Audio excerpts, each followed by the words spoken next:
22 मार्च को पहला match KKR और आरसीबी के बीच कोलकाता की ईडन गार्डन्स में होने वाला है। तो चलिए आज इस वीडियो में देख लेते हैं कि आखिर कैसी प्लेइंग 11 दोनों ही टीमों की रहने वाली है, क्योंकि कई बड़े बड़े प्लेयर्स या तो चोटिल है या फिर लेट हो रहे हैं या फिर अवेलेबल नहीं है पहले मैच के लिए। तो बड़ी इंटरेस्टिंग वीडियो है, एंड तक देखना। चाहे आप केकेआर को सपोर्ट करो चाहे आप आरसीबी को सपोर्ट करो, दोस्तों लाइक जरूर बनता है। लाइक का बटन नीचे हिट नहीं किया तो फटाफट कर दो, चैनल को सब्सक्राइब नहीं किया तो पूरा आईपीएल का कवरेज यही मिलेगा, सब्सक्राइब भी कर दो, बेल आइकन भी दबा दो। चलिए दोस्तों शुरुआत कर लेते हैं सबसे पहले केकेआर की प्लेइंग 11 के साथ अवेलेबिलिटीज के हिसाब से और नए कप्तान के हिसाब से। अब नया स्ट्रॉन्गेस्ट प्लेइंग 11 का कॉम्बिनेशन क्या है, कोलकाता में कैसे उतरेंगे ये पहले मैच में समझ लेते हैं। तो यार सबसे पहले अगर मैं इनके टॉप ऑर्डर की बात करूं तो डी कॉक के साथ वेंकटेश अय्यर ओपनिंग करेंगे और नंबर 3 पर हमें रहाणे दिख सकते हैं। हमने पिछले साल देखा था कि हमने कई मैचों में नरीन को ज्यादा ओपनिंग करते हुए देखा था। क्यों? क्योंकि गंभीर थे पिछले साल इनके साथ जुड़े हुए और गंभीर का तो पूरा फोकस यही रहता था जब भी वो भी खेलते थे कि नरीन ओपनिंग कर जाए।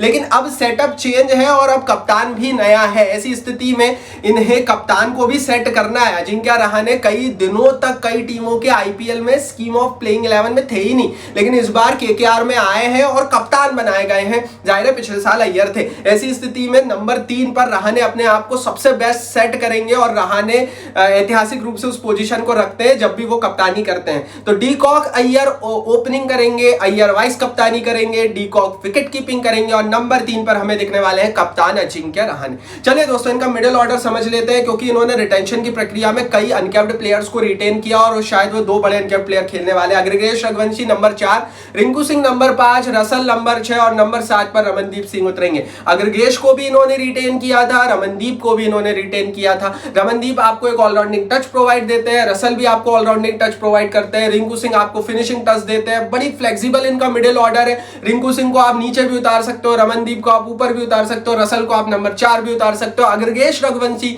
यहां पर सॉलिडनेस प्रोवाइड कर रहा है पूरी प्लेइंग 11 में, क्योंकि रघुवंशी साहब अगर खेलते हैं और नंबर 4 पर परफॉर्म करते हैं तो उनको लगभग 6-7 ओवर पूरे मिलेंगे एक इनिंग को ठीक ठाक बिल्ड करने के और फिनिश करने के लिए।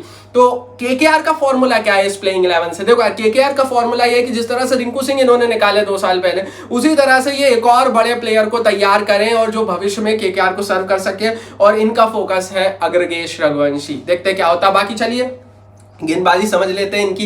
नंबर 8 पर सुनील नरीन उतरेंगे। अब सुनील नरीन के साथ फायदा यह है कि आपको वो ऑलराउंडर का टच देते हैं, आप उन्हें ओपनिंग भी करा सकते हो, आप उन्हें नंबर 3 भी खिला सकते हो। तो नरीन आपको वो फ्लेक्सिबिलिटी प्लेइंग 11 में दे रहा है। दैट्स व्हाई केकेआर पिछले साल जीती थी, बड़े फ्लेक्सिबल ये पिछले साल भी थे।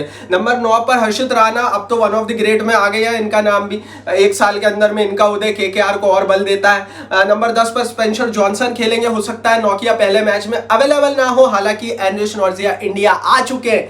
चोटिल होने के बावजूद भी नोकिया भारत आ चुके हैं। स्पेंसर जॉनसन लेकिन खेल सकते हैं पहले मैच में, इंजरी इशू है। बाकी हाँ अवेलेबिलिटी को लेकर नोकिया खेल रहे हैं, अवेलेबल है। फिटनेस क्या है सबसे पहले टेलीग्राम पर अपडेट देंगे। टेलीग्राम का लिंक नीचे डिस्क्रिप्शन बॉक्स में डाल दिया। आईपीएल के हर मैच की अपडेट मिलेगी, प्रेडिक्शंस मिलेगी, सारी खबरें मिलेगी। फटाफट नीचे डिस्क्रिप्शन बॉक्स खोलकर टेलीग्राम परिवार का हिस्सा बन जाओ। और दोस्तों नंबर 11 वरुण चक्रवर्ती, इंडिया के वन ऑफ द ग्रेट। तो ये प्लेइंग 11 है, बड़ी बलदार प्लेइंग 11 लग रही है। क्यों? क्योंकि नीचे से गेंदबाजी में आपको हर्षित राणा और वरुण चक्रवर्ती का सपोर्ट मिल रहा है। स्पेंसर जॉनसन ने बीबीएल में अच्छी गेंदबाजी की, तेज गेंदबाजी, हो सकता है स्टार्ट की कमी पूरी कर दे। नरीन भी है जो आपको बॉलिंग तो देंगे ही, ऊपर से बल्लेबाजी भी कर सकते हैं बॉलिंग ऑप्शन के रूप में। एंड्रे रसल भी आपके पास है, रमनदीप भी आपके पास है। उसके अलावा दोस्तों वेंकटेश अय्यर भी आपको बॉलिंग प्रोवाइड करते हैं। तो बड़ी फ्लेक्सिबल टीम है। और देखो यार आईपीएल का फोकस और आईपीएल का फॉर्मेट ही ऐसा है कि जितनी फ्लेक्सिबिलिटी आपकी टीम में रहेंगी उतने आप अच्छे मैचेस खेल पाओगे, और केकेआर में वो दिख रही है। चलिए दोस्तों अब आरसीबी की प्लेइंग 11 देख लेते हैं, लेकिन उससे पहले भैया अभी तक चैनल को सब्सक्राइब नहीं किया, फिर बोल रहा हूं कर दो, बेल आइकन दबा दो। आरसीबी की बात करते हैं तो टॉप ऑर्डर में विराट कोहली के साथ फिल सॉल्ट ओपनिंग कर सकते हैं और रजत पाटीदार कप्तानी कर सकते हैं। फिल सॉल्ट आपके विकेट कीपर भी बन सकते हैं।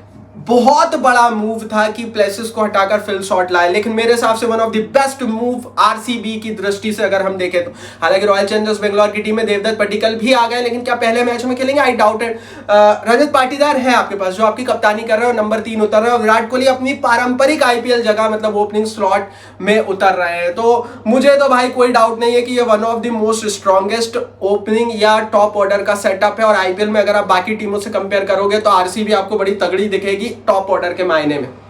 मिडिल ऑर्डर की बात करते हैं अब। तो भाई देखो, पिछले साल जो इनकी सबसे बड़ी कमी थी ना, वो इनका मिडिल ऑर्डर था। इन्होंने अनुज रावत खिलाया, इन्होंने डीके खिलाया, कोई नहीं चल रहा था। अब इनके पास है तगड़े प्लेयर। डीके तो इनके कोच हो गए, कोचिंग डिपार्टमेंट में चले गए। लिविंगस्टोन नंबर 4 आ गए। 5वें नंबर पर आपको जीतेश शर्मा मिलते हैं, जो आपको सॉलिडनेस प्रोवाइड करते हैं। टिम डेविड आपको फिनिशिंग टच देते हैं नंबर 6 पर। और कृणाल पंड्या आपके बॉलिंग ऑलराउंडर है नंबर 7 पर। यहां पर मुझे ये बड़े तगड़े लग रहा है भाई। इन्होंने टीम बड़े दिमाग से बनाई है, और ये मानना पड़ेगा कि मिडिल ऑर्डर में आरसीबी ने काम किया है। क्योंकि आप पिछले साल और इस साल का इनका मिडिल ऑर्डर कंपेयर करोगे ना भाई, जमीन आसमान का अंतर है। इन्होंने बहुत बड़े फैसले लिए। इन्होंने मैक्सी को बाहर किया, इन्होंने कैमरन ग्रीन को बाहर किया, महंगे खिलाड़ी बड़े नामों को बाहर किया है, और उनके स्थान पर जो प्लेयर लेकर आए वो प्रॉमिसिंग प्लेयर है। तो मुझे तो बड़े तगड़े लग रहे हैं भाई ये, क्योंकि हर पोजीशन के लिए इनके पास प्लेयर है। चलिए आरसीबी की गेंदबाजी फटाफट देख लेते हैं। तो भुवनेश्वर कुमार, सुयश शर्मा 8-9 पर खेलेंगे। 10वें नंबर पर हो सकता है हेजलवुड ना आए अभी, और लुंगी एनगिडी हमें खेलते हुए नजर आए। इनके पास ऑप्शन है, इनके पास श्रीलंका का भी एक पेसर है, तो लुंगी एनगिडी, या मेरे हिसाब से तो लुंगी एनगिडी ही खेलेंगे। हेजलवुड अभी फिट नहीं है जैसी रिपोर्ट है, तो हो सकता है इस मैच में ना खेले। बाकी इनकी फाइनल फिटनेस रिपोर्ट देते रहेंगे, टेलीग्राम पर लिंक है डिस्क्रिप्शन बॉक्स। और 11वें नंबर पर यश दयाल, जो कि इनके साथ बने हुए हैं। सिराज नहीं है, भुवी की एंट्री और यश दयाल ऑलरेडी इनके पास है। तो भारतीय तेज गेंदबाजी अच्छी है, सीम गेंदबाजी अच्छी है। सुयश शर्मा आपको बॉलिंग टच देते हैं, लुंगी एनगिडी आपको पेस देते हैं, कृणाल पंड्या आपको बॉलिंग देते हैं। तो मेरे हिसाब से भाई ये संपूर्ण है। लिविंगस्टोन भी आपको बॉलिंग देते हैं। तो इनके पास भी वो फ्लेक्सिबिलिटी हासिल है जो पिछले साल नहीं थी। पिछले साल इनकी गेंदबाजी बंद गई थी, स्पिनर इन पर था नहीं, और ऊपर से कोई ऐसा मिडिल ऑर्डर में खिलाड़ी नहीं था जो कि अच्छी स्पिन या अच्छी तेज गेंदबाजी करा ले, ऑलराउंडर टच दे दे। इस बार है, तो आरसीबी बड़ी तगड़ी लग रही है। दोनों टीमों की प्लेइंग 11 है। अब बड़े प्लेयर्स को लेकर आगे जो भी अपडेट आएगी टेलीग्राम पर देंगे। इस वीडियो को लाइक और शेयर करो, दोनों ही टीमों के लिए लाइक बनता है। आरसीबी को सपोर्ट कर रहे हो तो लाइक करो, केकेआर को सपोर्ट कर रहे हो तो कमेंट बॉक्स में अपनी राय लिखो, और चैनल को सब्सक्राइब नहीं किया तो सब्सक्राइब बटन नीचे हिट कर दो, बेल आइकन दबा दो।